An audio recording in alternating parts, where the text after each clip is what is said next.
Sindhu coaching classes में आपका बहुत बहुत स्वागत है। संस्कृत पद्यांशों का आप संदर्भ सहित अनुवाद हम बताएंगे। संस्कृत दिग्दर्शिका के ये महत्वपूर्ण श्लोक हैं। इसका अनुवाद आपको करना है। यूपी बोर्ड रिसर्च पेपर है। रिसर्च पेपर कहें तो इसका मतलब ये है कि यूपी बोर्ड के द्वारा दिया गया प्रश्नों की श्रृंखला, जिसको हम प्रश्नमाला कहते हैं, ये अपने द्वारा बनाई गई नहीं है। ये यूपी बोर्ड स्वयं ने अपनी वेबसाइट पे प्रकाशित किया है, वहीं से हमने डाउनलोड किया है और इसी का सॉल्व दे रहे हैं। अगर आपके पास ये पीडीएफ नहीं है तो आप हमारा टेलीग्राम चैनल ज्वाइन कर लीजिए या फिर व्हाट्सएप ग्रुप ज्वाइन कर लीजिए। कहीं ना कहीं आपको मिल जाएगी ये पीडीएफ, टेलीग्राम ग्रुप पर मिल जाएगी, टेलीग्राम चैनल पे अवश्य मिलेगी। ठीक है, तो टेलीग्राम चैनल ज्वाइन करने के लिए डिस्क्रिप्शन में लिंक है। व्हाट्सएप ग्रुप ज्वाइन कीजिए या फिर टेलीग्राम चैनल ज्वाइन कीजिए, वहीं से आपको पीडीएफ मिल जाएगी। चिंता करने की कोई बात नहीं। अगर आपको वहां से नहीं मिल रही है तो आप यूपी एमएसपी डाल लीजिए। ठीक है, यूपी एमएसपी और डाउनलोड में नीचे चले जाना तो यूपी बोर्ड रिसर्च पेपर होगा, यूपी बोर्ड 12 ऐसे करके आएगा, तो वहीं से आपको मिल जाएगा। चलिए शुरू करते हैं। आएला जान उच्चैः पथि वचनम् आकर्ण्य गृहिणी शिशौः कर्णौ यत्नात् सुपिहितवती दीनवदना मयि क्षीणोपाये यतः कृतदृशावश्रुबहुले तदन्तः शल्यं मे त्वमसि पुनरुद्धर्तुमुचितः। ये कहाँ से? भोजस्य औदार्यम से लिया गया है। ठीक है, राजा भोज की उदारता। तो अये, अरे, लाजान, लाजान माने खीले। खील जानते हो, कहीं कहीं उसको लैया भी बोलते हैं, लावा बोलते हैं, तो वही खील होते हैं। लाजा, लाजा मतलब लावा जिसको बोलते हैं, वही खील है। पथि माने रास्ते में, वचनम माने इन वचनों को, आकर्ण माने सुनकर के, गृहिणी माने मेरी पत्नी। यहाँ पर क्या है, वो जो एक विद्वान द्वार पे खड़ा होता है राजा भोज के, तो वो राजा भोज उसको बुलाते हैं, तो वो अपनी व्यथा सुनाता है। और व्यथा सुनाते हुए वो कहता है कि अये लाजान उच्चैः, अरे खील ले लो। उच्चैः माने ऊंचे स्वर में, पथि माने रास्ते में, ऐसे वचनम माने वचन को, आकर्ण माने सुनकर कर, गृहिणी माने मेरी पत्नी, शिशौ माने बच्चों के, कर्णौ माने कानों को, यत्नात् माने यत्न पूर्वक, सुपिहितवती माने ढक देती है, दीन वदना माने दीन मुख वाली। वो मेरी पत्नी दीन मुख वाली जब रास्ते में खील बेचने वाले की आवाज बड़ी तेजी से सुनती है, तो वो खील ले लो, खील ले लो ऐसी आवाज सुनती है, तो मेरी पत्नी अब मेरे बच्चों के कानों को यत्न पूर्वक ढक देती है, बंद कर देती है, दीन मुख वाली मेरी पत्नी। लेकिन मैं मेरे द्वारा छीणो उपाय, मैं छीणो उपाय, मुझ दरिद्र, छीणो उपाय माने दरिद्र होता है, छीणो उपाय माने दरिद्र, हीन धन वाला, छीण उपाय वाला, यदकृत दृश्य दृशाव अश्रु बहुले। दृशाव अश्रु बहुले माने आंसुओं से भरी दृष्टि, दृशाव माने दृष्टि, अश्रु बहुले माने आंसुओं से भरी हुई, यत्कृत माने जो की, तदंतः शल्यम में त्वमसि पुनरुद्धर्तुम उचितः। तो कहते हैं कि आंसू, मेरी आंसुओं से भरी दृष्टि, वो जो आंसुओं से भरी दृष्टि डाली, वो मेरे हृदय में बाण के समान चुभी। तत् माने वो, अंतः माने अंतःकरण में, हृदय में, शल्यम माने बाण के भांति चुभी, त्वमसि तुम ही हो, पुनरुद्धर्तुम उचितः, आप ही हो जो निकालने में समर्थ हो। पुनर् माने पुनः, उद्धर्तुम माने निकालने में, उचितः माने समर्थ हो, जो आप ही हो तो उसको निकालने में, मोचित करने में समर्थ हो। जब रास्ते में, एक बार और बता देते हैं हम आपको, प्रस्तुत पद्यांश पाठ्य पुस्तक संस्कृत दिग्दर्शिका के भोजस्य औदार्यम नामक पाठ से उद्धृत है। तो संदर्भ थोड़ा सा लिख देंगे कि कवि तब कहता है कि राजन मेरे घर की दशा सुनिए, और वो कहता है अये लाजान उच्चैः, अरे खील ले लो रास्ते में। वचनम आकर्ण, ऐसे वचन को सुनकर गृहिणी मेरी पत्नी, शिशु माने बच्चों की, कर्णों माने कानों को, यत्नाथ माने यत्न पूर्वक, सुपिहितवती माने ढक देती है, दीन वदना माने दीन मुख वाली, मई छीणो उपाय, दीन मुख वाली मई छीणो उपाय, यदि दृश्यावस्त्र बहुले, तो मुझ छीण उपाय पर फिर वो दृश्यावस्त्र बहुले, मतलब दृश्यावस्त्र बहुले आंसुओं से भरी, मुझहीन धन वाले पर आंसुओं से भरी दृष्टि डालती है। तद माने तब, अंतः शल्यम, तो मेरे हृदय में बाण चुभ जाता है। तुमसी, तुम ही हो पुनः पुनः उद्धार तुम उचिता, तुम ही हो जो इसका उद्धार कर सकते हो, इस कांटे को निकालने में क्या हो, समर्थ हो। विरल विरला स्थूला तारा, कला विभु सजना, मन यू मुने है सर्वत्रैव प्रसन्नं भूनभः, अपसरित चाध्वान्तं चित्तात् सताम्यु दुर्जनः, व्रजति च निशाक्षिपं लक्ष्मी अनुद्यामि नामयु, लक्ष्मी अनुद्यामि नामयु।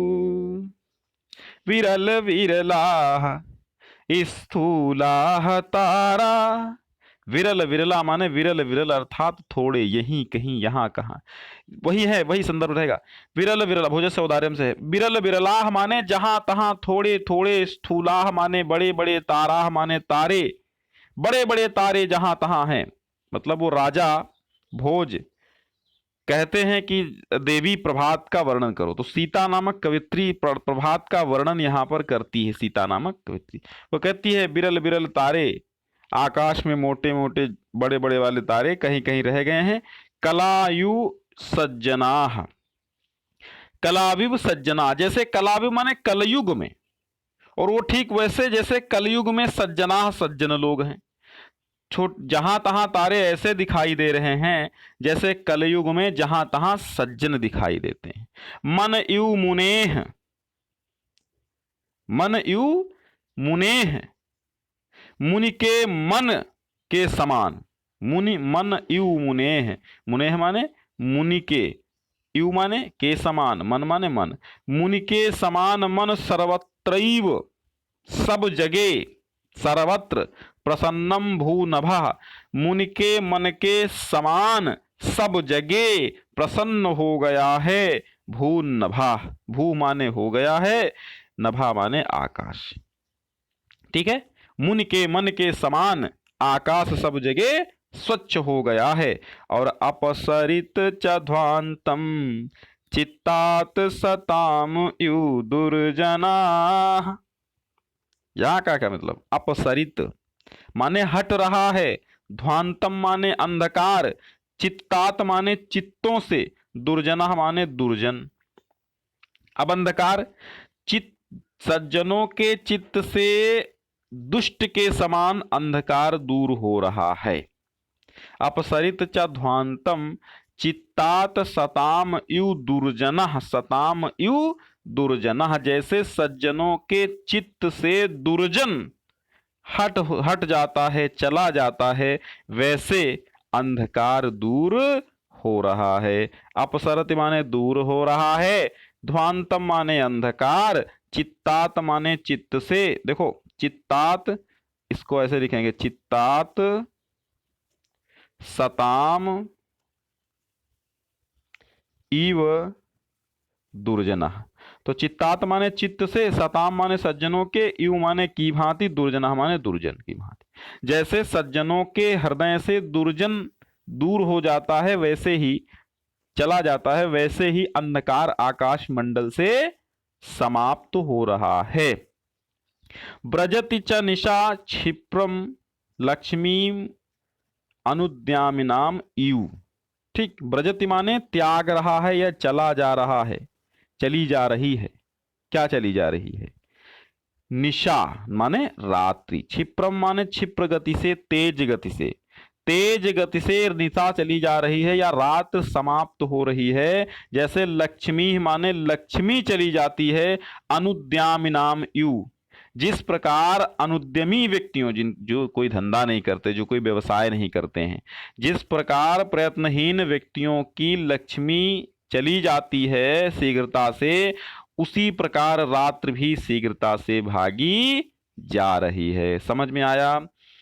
बिरल बिरला स्थूल तारा कला व्यू सज्जना, आकाश मंडल में मोटे मोटे बिरल बिरल यत्र तत्र तारे दिखाई दे रहे हैं, जहां तहां जैसे कलयुग में सज्जन दिखाई देते हैं। मन यु मुनेः सर्वत्रैव प्रसन्नम भू नभाः, और आकाश ऐसे प्रसन्न हो रहा है, स्वच्छ हो रहा है जैसे मुनि का मन।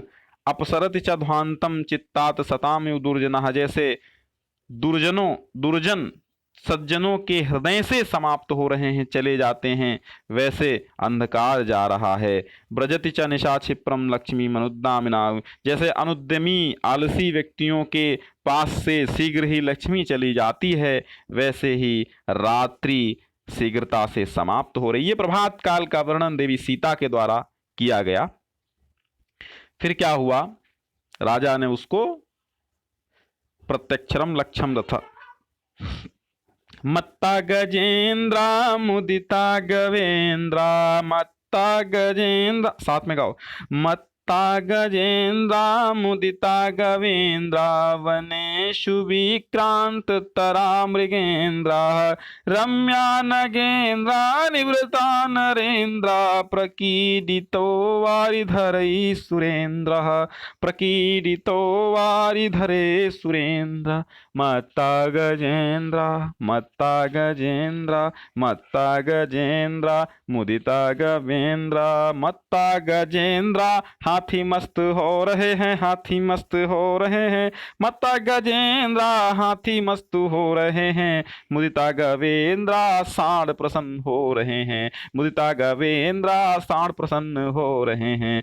वनेषु विक्रांत तरामृगेंद्र, वनों में हैं सिंह अधिक पराक्रमी हो रहे हैं। समझ में आया? मत्ता गजेंद्रा, हाथी प्रसन्न हो रहे, हाथी मत्त हो रहे हैं, मदमस्त हो रहे हैं, हाथी मस्त हो रहे हैं। मुदिता गवेंद्रा, गवेंद्रा माने साढ़, गोएंद्रा अर्थात गवेंद्रा साढ़ होते हैं, साढ़। तो साढ़ प्रसन्न हो रहे हैं। वनेशु माने वनों में, विक्रांत तरह मृगेंद्रा, और वनों में जो मृगेंद्र हैं, जो सिंह हैं, वो क्या अधिक पराक्रमी हो रहे हैं। रम्या नगेंद्रा, रम्या नगेंद्रा, पर्वत है रम्य भैया, पर्वत है रम्य, निवृता नरेंद्रा, निवृता नरेंद्रा, निवृता माने शांत होता है।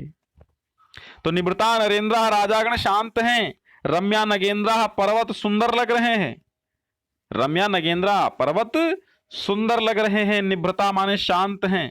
नरेंद्र माने राजा, नरेंद्र माने राजा होता है। नरेंद्र शांत हैं, राजागण शांत हैं। और प्रकीडितौ, प्रकीडितौ वारिधरै सुरेंद्र, प्रकीडितौ माने क्रीड़ा कर रहा है। वारिधरै माने बादल, बादलों से, सुरेंद्र माने सुरेंद्र, इंद्र, बादलों से सुरेंद्र क्या कर रहा है? प्रकीडितो माने क्रीड़ा कर रहा है। वारिधरै माने बादलों से, सुरेंद्र माने सुरेंद्र अर्थात इंद्र। भगवान इंद्र क्या कर रहे हैं? बादलों से क्रीड़ा कर रहे हैं, खेल कर रहे हैं।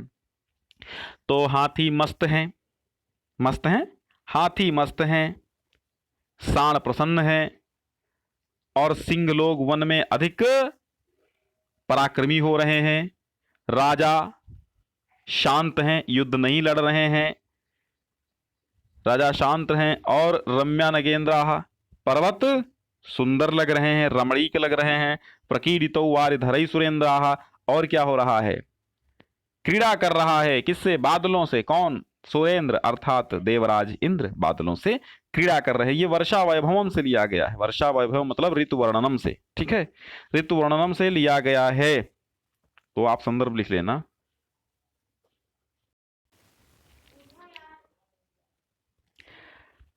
वर्ष प्रवेगा विपुला पतन्ति प्रवान्ति वाता समुदीर्ण वेगा प्रनष्टकूला प्रवहन्ति शीघ्रं नद्यो जलं विप्रतिपन्न मार्गा वर्षा प्रवेगा विपुला पतन्ति प्रवान्ति वाताः समुदीर्ण वेगा प्रनष्टकूला प्रवहन्ति शीघ्रं नद्यो जलं विप्रतिपन्न मार्गाः मृद्नद्यो जलं विप्रतिपन्न मार्गा नद्यो जलं विप्रतिपन्न मार्गा।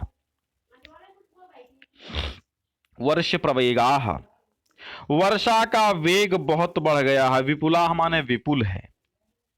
वर्ष प्रवेगाः, वर्षा की धाराएं।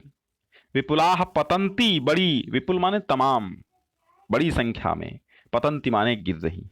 वर्षा का वेग बड़ी, वर्षा की धाराएं भारी संख्या में गिर रही हैं। वर्ष प्रवेगा माने वर्षा का वेग, ये वर्षा की धाराएं। विपुला माने बड़ी संख्या में, पतंती माने गिर रही हैं। समझ में आया इतना? वर्षा प्रवेगा विपुला, विपुला पतंती, वर्ष की धाराएं, वर्षा की धाराएं बड़े जोरों के साथ, पतंती माने गिरती हैं। और प्रवान्ति वाता समुदीर्ण वेगा, प्रवान्ति माने बह रही है, वाता माने वायु, समुदीर्ण वेड़ा माने, वेड़ा नहीं वेगा है, समुदीर्ण वेगा माने बड़े तीव्र वेग से, अत्यधिक वेग से वायु बह रही है, अत्यधिक वेग के साथ। समुदीर्ण वेगा वाता प्रवान्ति, समुदीर्ण वेगा वाता प्रवान्ति, वायु बड़े लंबे वेग के साथ चल रही है। प्रनष्ट कूला, जिसके किनारे नष्ट हो गए हैं। प्रनष्ट माने नष्ट हो गए हैं, कूला माने जिसके किनारे, जिसके किनारे नष्ट हो गए हैं। प्रवहंती माने बह रही हैं, शीघ्रम माने जल्दी जल्दी, नद्यो माने नदियों का, जलम माने जल, विप्रतिपन्न मार्गा माने अपने मार्ग बदल कर शीघ्रता से बहा रहा है। मतलब नष्ट हुए किनारों वाली नदियां क्या कर रही हैं? अपना स्वाभाविक मार्ग बदल कर जल को शीघ्रता से बहा रही हैं। यानी कि जब उनके किनारे फट जाते हैं, टूट जाते हैं नदियों के, तो इधर उधर जल बह रहा है, खेतों में बह रहा है, किसी गांव में भर जाता है, बाढ़ आ जाती है। तो वही बता रहे हैं भगवान राम लक्ष्मण से, ऋतु का वर्णन करते हुए, वर्षा का वर्णन करते हुए कहते हैं कि वर्षा का वेग बड़ा है, बहुत जोरों से गिर रहा है, वर्षा की धाराएं बहुत जोरों से गिर रही हैं, और वायु भी बड़े तीव्र वेग से बह रही है। और प्रनष्ट कूला, जिस किनारे नष्ट हुए किनारों वाली जो नदियां हैं, अपने जल को विप्रतिपन्न मार्गाः, इधर उधर मार्ग बदलकर शीघ्रता से बहा रही हैं नदियां। तो समझ में आ गया होगा। चलिए पांचवा देख लेते हैं। घनोपगूढ़ं गगनं न तारा, घनोपगूढ़ं गगनं न तारा, न भास्करो दर्शनम् अभ्युपैति, न वै जलौघै, न वै जलौघै धरणी वितृप्ता, तमो विलिप्ता न दिशा प्रकाशाः, न वै जलौघै धरणी वितृप्ता, तमो विलिप्ता न दिशा प्रकाशा। घनोपगूढ़म, घनोपगूढ़म मतलब बादलों से छुपाया हुआ। घनोपगूढ़म, घन उपगूढ़म, घन उपगूढ़म बादलों से छुपाया हुआ, बादलों से छुपाया हुआ। गगनम माने आकाश, न तारा न भास्करो दर्शनम अभ्युपैति, दर्शनम अभ्युपैति, दर्शनम अभ्युपैति, दिखाई नहीं दे रहे। घनोपगूढ़म बादलों में छुपा हुआ है, बादलों से छुपाया हुआ है। गगनम माने आकाश, न तारा, न तो तारे दिखाई दे रहे हैं, न भास्करो दर्शनम अभ्युपैति, ना तो हम भास्कर के दर्शन कर पा रहे हैं, न सूर्य ही दिखाई दे रहा है। नवई जलौघई धरणी वितृप्ता, और नवीन जल के प्रवाह से धरती तृप्त हो गई है।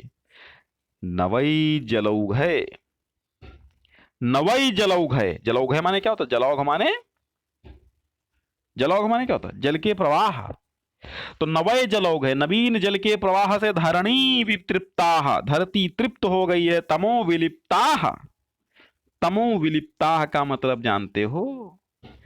तमो माने अंधकार, विलिप्ता माने व्याप्त है, न दिशा प्रकाशा। आप बरसात में क्या होता है? तमो विलिप्ता न दिशा प्रकाशा। तमो माने अंधकार से युक्त दिशाओं में प्रकाश नहीं है, अर्थात अंधकार से युक्त दिशाएं, अंधकार से व्याप्त दिशाएं प्रकाशित नहीं हो रही हैं, दिखाई नहीं दे रही हैं। कहने का मतलब यह है कि आकाश में मेघ छा गए हैं, आकाश को मेघों से आच्छादित हो जाने के कारण न तारे न सूर्य, इन दोनों के दर्शन नहीं हो पा रहे, दोनों ही दिखाई नहीं दे रहे हैं। और नवीन जल के धाराओं से पृथ्वी वितृप्त हो गई है। तमो विलिप्ता न दिशा प्रकाशा, अंधकार से लिपटी हुई दिशाएं प्रकाशित नहीं हो रही हैं, अर्थात दिखाई नहीं दे रही। तो कैसा लगा? बहुत अच्छा लगा होगा आपको, बहुत अच्छा। चलिए देखते हैं। महांति कूटानि महीधराणाम धारा विधौतानि अधिकं विभान्तिं महाप्रमाणे विपुले पपाते महाप्रमाणे विपुले प्रपाते मुक्ता कलापे इवलंबमानै मुक्ता कलापे इवलंबमानै। बहुत सुंदर वर्णन है यहाँ पे। महांति कूटानि, महांति माने बड़े बड़े, अभी ये वर्षा वैभव का ही ऋतु वर्णन चल रहा, ठीक है। महांति माने बड़े बड़े, कूटानि माने पर्वत, कूटानि माने पर्वत, बड़े बड़े पर्वत, बड़े बड़े पर्वत शिखर। महीधराणाम, महीधर, महीधर जानते हो? महीधर माने भी क्या होता है? पर्वत होता है, पर्वत, ठीक है। कूटान माने शिखर, चोटियां, महीधराणाम माने पर्वतों की, बड़े बड़े पर्वत शिखरों की, बड़े बड़े पर्वतों की चोटियां, बड़े बड़ी पर्वतों की बड़ी बड़ी चोटियां। धारा विधौतान, धारा विधौतान मतलब देखो, धारा विधौतान, धारा विधौतान, अधिकम, ये का अलग अलग तोड़ लो, अधिकम। धारा विधौतान, धारा से धुली हुई, अधिकम विभांति, विभांति माने सुशोभित हो रही हैं। धारा से धुली हुई बड़े बड़े पर्वतों की शिखर, बड़े बड़े पर्वतों की चोटियां। धारा विधौतान, धारा से धुली हुई, अत्यधिक सुशोभित हो रहे हैं। राम लक्ष्मण से कह रहे हैं वर्षा की सुंदरता का वर्णन करते हुए कि जो बड़ी बड़ी धाराएं हैं, क्या हो रहा? जो बड़ी बड़ी धाराएं हैं, बड़े बड़े बड़े जो बड़ी बड़ी पर्वत के शिखर हैं, वो धाराओं से धुल जाने के कारण अधिक सुशोभित हो रही हैं। महाप्रमाणई, प्रमाण माने आकार, विपुलई माने विशाल, प्रपातई माने झरने। महाप्रमाणई महान आकार वाले, विपुलई माने विशाल, प्रपातई माने झरने। मुक्ता कलापई यू, मुक्ता माने मोतियों के, कलाप माने समूह, यू माने की भांति, लंब माने लटक रहे हैं। महाप्रमाणय माने बड़े बड़े आकार वाले, बहुत बड़े चौड़े और बहुत बड़े जल वाले। प्रपातई माने झरने। मुक्ता कलापय यू, मोतियों के समूह के समान, मोतियों की लड़ियों के समान। लंब मानई माने लटक रहे हैं। एक बार फिर से समझिए। महांति कूटानि महीधराणाम धारा विधौतानि अधिकम विभांतिम महाप्रमाणै विपुलै प्रपातै मुक्ता कलापयो लंबमानै। महांति कूटानि, बड़े बड़े पर्वत शिखर की चोटियां, जिन पर बहुत बड़े, बहुत ज्यादा प्रचुर जल वाले झरने बह रहे हैं और मोतियों की लड़ियों के समान वे लटक रहे हैं। जल धाराओं से धुलकर बहुत ही शोभा पा रहे हैं वे पर्वत। समझ में आ गया? अत्यंत सुख संचारा मध्याह्ने स्पर्शता सुखा दिवसा सुभुगादित्या छाया सलिलम दुर्भगा। अत्यंत सुख संचार। अब ये हेमंत ऋतु का वर्णन है यहाँ पे। ये काहे का है? हेमंत। हेमंत क्या होता है? सर्दी जाड़ा जिसको बोलते हो। अत्यंत सुख, अब जाड़े में क्या होता? अत्यंत सुख संचारा। 11 में पढ़े होगे वो सेनापति का। शिशिरी में शशि को स्वरूप पावे सबिताऊ, घाम हूं मैं चांदनी की दूती दमकती है ना। तो जो जब जाड़ा होता है तो वो सूर्य कैसा लगता है, ऐसा लगता है जैसे चंद्रमा चमक रही हो, और उसकी चमक जो है चंद्रमा की चमक जैसा सूर्य लग रहा। घाम जो धूप होती है उस वो भी चांदनी की चमक लगती है। ठीक है, जाड़े में क्या होता है। तो अत्यंत सुख संचारा मध्यान्हे स्पर्शतः सुखा, दिवसा शुभगादित्या छाया सलिलम दुर्भगा।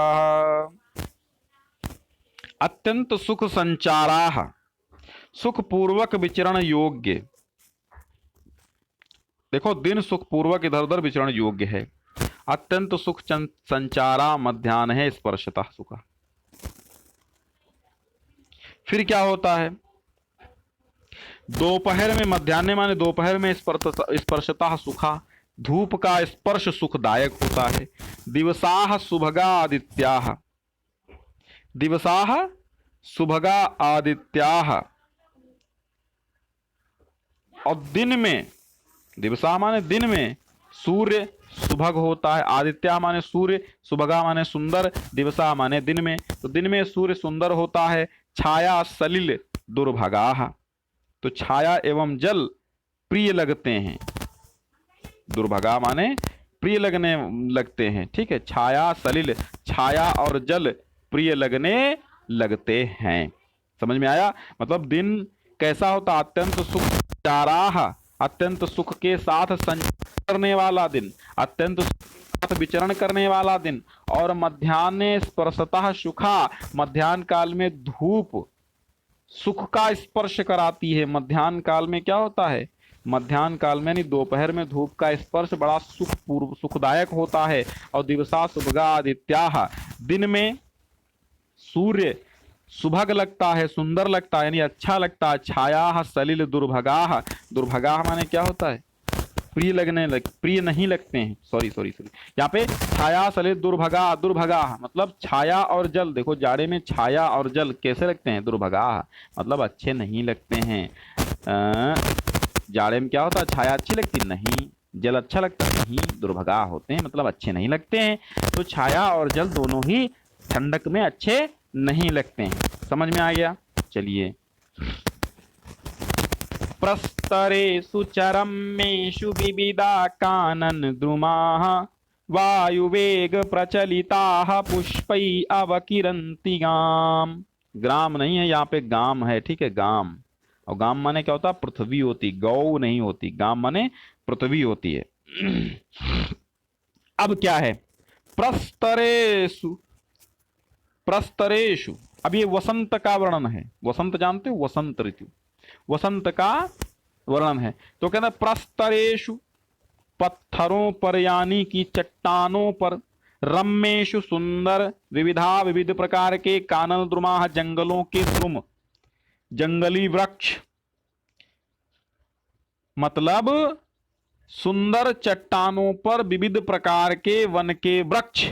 अब क्या होता है, वायु वेग प्रचालिताः, वायु के वेग से चलते हैं। और पुष्पैः माने फूलों को, अवाकिरन्ति माने बिखेर देते हैं, गाम माने पृथ्वी पर, गाम माने पृथ्वी पर। मतलब प्रस्तरेषु च रम्येषु विविधाः कानन द्रुमाः, प्रस्तरेषु माने पत्थरों पर, चरमेशु माने सुंदर, विविधा माने विविध प्रकार के, कानन द्रुमा माने जंगली वृक्ष, वायु वेग प्रचालता, जब वायु के वेग से चलते हैं। तो पुष्पैः माने फूलों को, अविकरन्ति माने बिखेर देते हैं, ग्राम माने पृथ्वी पर, गाम माने पृथ्वी पर।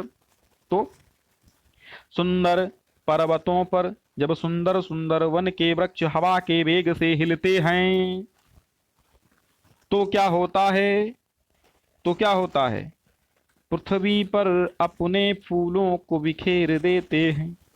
समझ में आ गया। न मे रोचते भदम वह उलूकस्य अभिषेचनम, अक्रोधस मुखम पश्य कथम क्रुद्धो भविष्यति, कथम क्रुद्धो भविष्यति। न में रोचते, मुझे तो बिल्कुल अच्छा नहीं लगता है, उलूक जातम से लिया गया है, कौवा कहता है मुझे अब ये अच्छा नहीं लगता है, मुझे अच्छा नहीं लगता है, मतलब मुझे अच्छा नहीं लगता है, मुझे अच्छा नहीं लगता है किसका? भद्रम वह उलूकस्य अभिषेचनम। हे महानुभावों, भद्र कह सकते हैं आप महानुभावों को, हे महानुभावों, हे श्रीमानों, मुझे उल्लू का राज्याभिषेक, अभिषेचनम माने राज्याभिषेक, उल्लू का अभिषेक अच्छा नहीं लगता है। अक्रुद्धस्य, जब गुस्सा नहीं है, जब क्रोधित नहीं है तो मुखम पश्य, मुख देखो।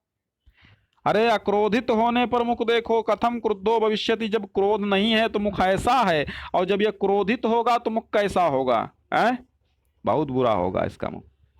ज्ञाने मौनम क्षमा शक्तौ, ज्ञाने मौनम क्षमा शक्तौ, त्यागे श्लाघा विपर्ययः, गुणागुणानु अनुबन्धित्वात् तस्य सप्रसवायु। ज्ञाने मौनम क्षमा शक्तौ, ये कहां से लिया गया है? ये नृपति दिलीप से लिया गया है। ज्ञाने मौनम, ज्ञान होने पर भी मौन रहना, क्षमा शक्तौ, शक्ति रहे होते हुए भी क्षमा करना, त्यागे श्लाघा विपर्ययः, त्यागे श्लाघा विपर्ययः, मतलब श्लाघा विपर्यय माने आत्म प्रशंसा का अभाव, विपर्यय माने उल्टा, श्लाघा माने आत्म प्रशंसा, त्यागे माने त्याग में, दान देने में, त्याग माने देने में या त्यागने में, त्यागने में मतलब दान देने में, दान देने में भी आत्म प्रशंसा का अभाव, जहां पे उनकी आत्म प्रशंसा, मतलब वो दान देते हैं तो अपनी प्रशंसा सुनना नहीं चाहते हैं।